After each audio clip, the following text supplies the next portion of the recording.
Hello everyone. तो कैसे हो आप सब? मज़ा आ रहा है? सब सही चल रहा है? इलेक्ट्रिकल की यूनिट 1 हमने कंप्लीट कर लिया। एटलीस्ट उसके कंसेप्ट जो इंपॉर्टेंट वाले हैं, जिसकी प्रैक्टिस चाहिए होती है, वो सब कंप्लीट कर लिया है। थियोरेटिकल पार्ट थोड़ा सा बच गया है, वो हम कर लेंगे पूरा। और इसी के साथ अब हम यूनिट 2 के इंपॉर्टेंट कंसेप्ट, इंपॉर्टेंट टॉपिक्स पे चलते हैं।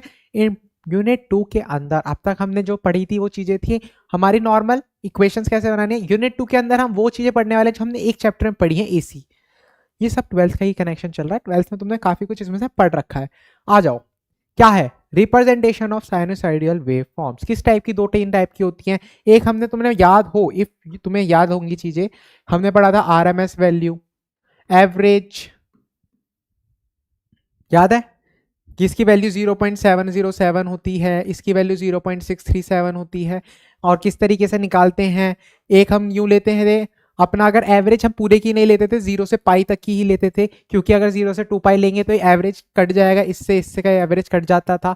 आरएमएस वैल्यू क्या होती है? Root mean squared value. Root mean square में हम आई होता है, आई की वैल्यू हम I naught sine omega T लेते हैं। हल्का हल्का सा कुछ याद आ रहा है? हल्का सा, बहुत छोटा थोड़ा कुछ याद आ रहा है? अगर किसी के पास अपने ट्वेल्थ के नोट्स हैं, वो भी एक बार अगर पढ़ना चाहे तो पढ़ लेना, अदरवाइज मैं तो पढ़ाऊंगा, तो मैं सब कुछ समझ आ ही जाएगा तुम्हारे। यार सीजीपीए तो फोड़ देंगे। जो बच्चों को डर लगता है ना सीजीपीए से, भाई वो डरने की जरूरत नहीं है। सीजीपीए आती है, अच्छी आती है, और नॉर्मल पढ़ाई से आती है। अगर तुम पेपर से 2 हफ्ते पहले सिर्फ पढ़ना स्टार्ट कर दोगे कि हाँ भाई हम पढ़ रहे हैं, दिन के 6 घंटे भी निकालोगे, तो तुम्हारी अच्छी सीजीपीए आ जाएगी। बस पेपर में प्रेजेंटेशन अच्छा देना। अब तुम पेपर में सर्किट नहीं बना के आओगे तो भाई मेरे नंबर नहीं लाने वाला। मैंने क्वेश्चन में तुम्हें यही बोला, सर्किट बनाना पड़ेगा। अगर यहाँ वेव बनानी है तो वेव फॉर्म बनानी पड़ेगी। ठीक है, आरएमएस पीक वैल्यूज पढ़ेंगे, उसके बाद इसका फेजर रिप्रेजेंटेशन पढ़ेंगे। फेजर रिप्रेजेंटेशन किस तरीके से होता है कि भाई ऊपर आर एल एस ई वो मानते हैं, और उसमें थीटा होता है, फाई तुम्हें याद हो। एक चीज और आएगी इसमें, रेक्टेंगुलर फॉर्म, पोलर फॉर्म, उसके अंदर किस तरीके से लिखते हैं, थीटा लेते हैं, आर थीटा, इस तरीके से। ये कुछ चीजें अभी हम पढ़ेंगे, तुम्हें याद आ भी जाएंगी। कॉम्बिनेशंस होते हैं, कॉम्बिनेशंस आर एल सी का होता है, आर सी का होता है। एल सी का कोई कॉम्बिनेशन नहीं होता, हमेशा आर एल सी का, आर एल सी होगा, आर सी होगा, आर एल होगा। इस तरीके कॉम्बिनेशन होंगे। आर एल के सर्किट डायग्राम पढ़ेंगे, चौक कॉइल के बारे में पढ़ेंगे। चौक कॉइल क्या होती है? चौक कॉइल आर और एल का कॉम्बिनेशन होता है। सीरीज पैरेलल के कॉम्बिनेशन पढ़ेंगे। उसके बाद अपना 3 फेज के बैलेंस सर्किट वगैरह आ जाएंगे, और इसके अंदर भी वापस आएगा हमारा स्टार और डेल्टा, जो हमने लास्ट में पढ़ा था। हम होप सो आपको याद होगा, मैंने तुम्हें कुछ बताया था इस तरीके से। उसके बाद यहाँ पे अंदर, यस ये याद है, थोड़ा याद कर लेना, रिवाइज करते रहना और प्रैक्टिस करते रहना।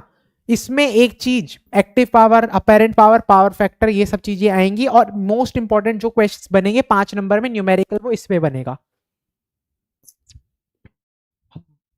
डर गया? कुछ नहीं हुआ है, सही है, सॉरी। अरे वो मेरे एक टीचर थे भाई, वो भी ऐसे डर जाते थे, तो अब मुझे वैल्यू वाला लग रहा है भाई, बहुत महंगा होता है ये। तो थोड़ा चिल रखना होता है, अपना प्यार से संभालो।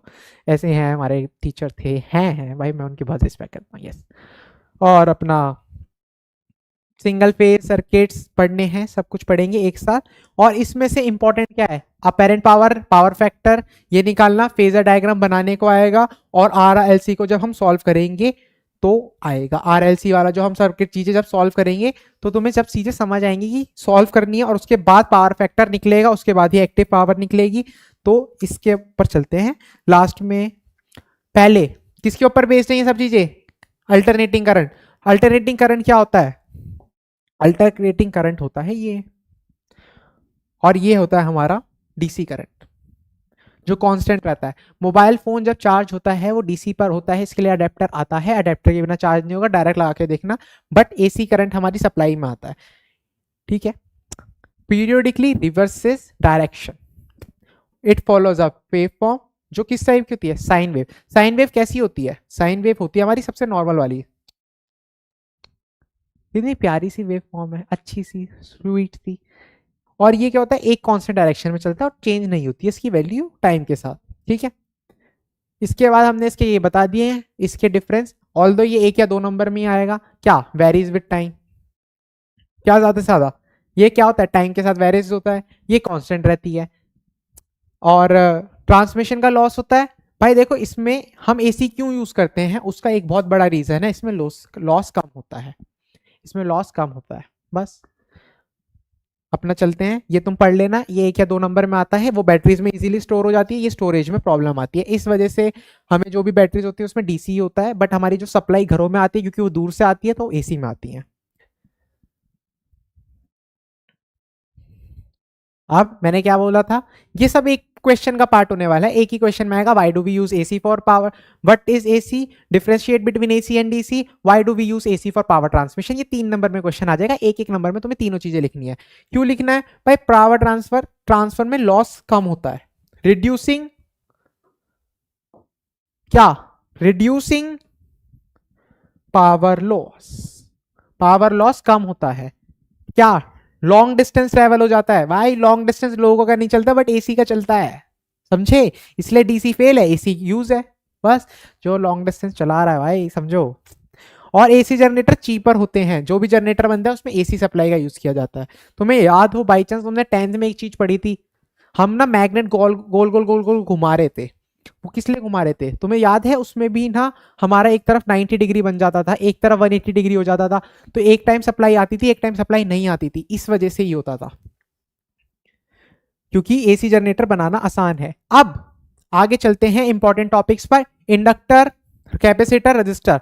भाई रजिस्टर तो अभी हम बहुत पढ़ के आए यूनिट 1 में, उसकी डेफिनेशन भी पढ़ लेते हैं। क्या होता है, अपोज करता है flow of electric current. Inductor क्या होता है भाई, वो रैपिड चेंज होने से रोकता है करंट में, रैपिड चेंज का मतलब भाई, अगर नॉर्मल एक वायर है उसमें 10 एम्पियर का करंट आ रहा है, गलती से एकदम से पीछे से कोई फॉल्ट आया और एकदम 100 एम्पियर, 1000 एम्पियर, 1 लाख एम्पियर का करंट आ गया, तो क्या होगा, हमारे एप्लायंसेस फूट जाएंगे। तो इंडक्टर का काम ये होता है रैपिड करंट को रोकना, रैपिड करंट को एकदम रोकना, चेंज धीरे धीरे आएगा। और कैपेसिटर का तो काम ही होता है स्टोर करना एनर्जी को। इसी वजह से हमेशा इसको हम आर से रिकॉग्नाइज करते हैं, इसको एल से, इसको सी से, बट कभी भी एल सी एक साथ नहीं होंगे, क्योंकि भाई दोनों का स्टोरेज का काम है, एक कोई काम तो होना चाहिए जो पैसा खर्च भी करे। अगर तुम पैसा कमा रहे हो तो भाई खर्च करने के लिए तुम्हें चाहिए, तुम अपनी फैमिली के लिए कमा रहे हो, अपनी वाइफ के लिए, अपने बच्चों के लिए, किसी के लिए तो पैसा कमाना चाहते हो। अगर कोई खर्च करने के लिए नहीं होगा तो तुम करोगे क्या पैसा कमा के। बस इसलिए हमेशा आर होता ही है जो हमारे एनर्जी को यूज करता है। इसका छोटा सा डिफरेंस देखते हैं, उसके बाद हम इनकी देखते हैं equations. Oppose current store energy, magnetic field में करता है, स्टोर एनर्जी करता है इलेक्ट्रिक फील्ड में। करंट के चेंज को रोकता है, वोल्टेज ड्रॉप करवाता है, टेम्पररी होता है। और तो ये तो तुम पढ़ ही सकते हो। मोस्ट इंपॉर्टेंट हेनरी, हेनरी होती है इसकी यूनिट होती है फेरेड। अब एक चीज याद रखना भाई, ये ना बहुत बड़ी यूनिट्स हैं।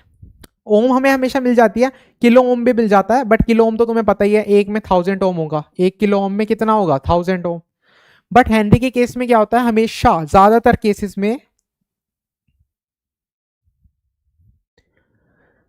केसेस में मिली हेनरी होता है। मिली हेनरी का मतलब हो गया 10⁻³ हेनरी। और इसमें माइक्रो फैरेड होता है, माइक्रो फैरेड का मतलब हो गया -6 फैरेड। बस ये याद रखना, क्योंकि ज्यादातर केसेस में हमें माइक्रो मिली में मिलेगा, इसमें माइक्रो में मिलेगा।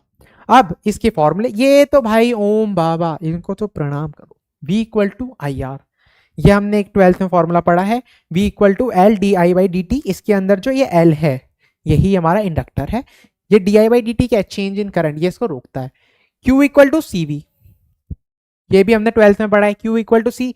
Q क्या है हमारा, इलेक्ट्रिक चार्ज, I क्या है करंट, और V वोल्टेज, C यहाँ हमारा होता है। वो भी सब कांस्टेंट से निकलते हैं, प्रोपोर्शनलिटी कांस्टेंट के थ्रू चीजें निकलती हैं। और अब अपना आ जाते हैं हम वापस, एक बार मैं तुम्हें फॉर्मूले वगैरह बता देता हूं और उससे रिलेटेड जो भी हम चीजें पढ़ने वाले हैं।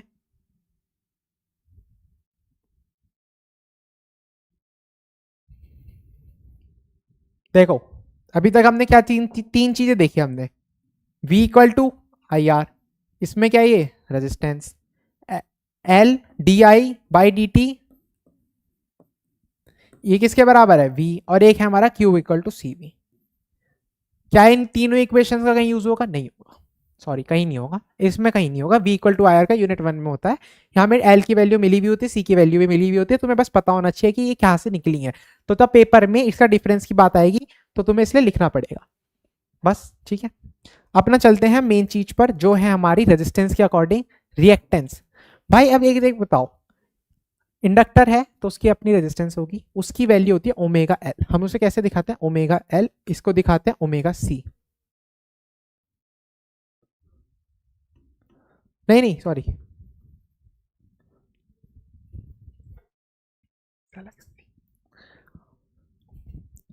तो अब हम करते हैं अपने रेजिस्टेंस के बारे में बात। इंडक्टिव रिएक्टेंस क्या होता है?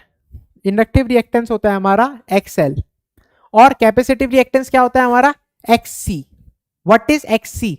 एक्सएल को हम कैसे दिखाते हैं? Omega L. भाई ये सब 12th का कंसेप्ट चल रहा है। और एक्ससी क्या होता है? याद होगा, 1/ओमेगा सी। इन सब की यूनिट क्या होती है? ओम, क्योंकि ये है तो एक्चुअली रेजिस्टेंस ही। क्या है? रेजिस्टेंस। रेजिस्टेंस किसके साथ? ये इंडक्टर वाला रेजिस्टेंस है, ये कैपेसिटर वाला रेजिस्टेंस है। और इन सब की यूनिट क्या होती है? रेजिस्टेंस में होती है। ओमेगा, ओमेगा क्या होता है हमारा? 2 पाई न्यू। 2 pi nu. तो हम इसको कैसे लिख सकते हैं? 2 पाई एफ या न्यू और एल, इसको क्या लिख सकते हैं? 1/2 pi f C. Inductive reactance, capacitive reactance.